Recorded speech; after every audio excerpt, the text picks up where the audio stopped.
सिखाते हैं। तो फिर ये सवाल उठता है कि तालीम जरूरी है या तालीम के साथ तबीयत और संस्कार का आना भी जरूरी है। तो मैं उस बात को कहना पसंद जानूंगा कि सिर्फ तालीम नहीं, तालीम के साथ साथ तबीयत और संस्कार का आना भी जरूरी है।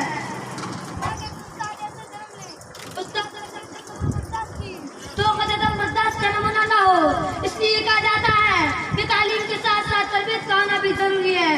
क्योंकि किसी शायर ने क्या खूब कहा है कि तहजीब सिखाती है इंसान को जीने का सलीका, कि तहजीब सिखाती है इंसान को जीने का सलीका। तालीम से जहल की जहालत नहीं जाती हमारे लिए।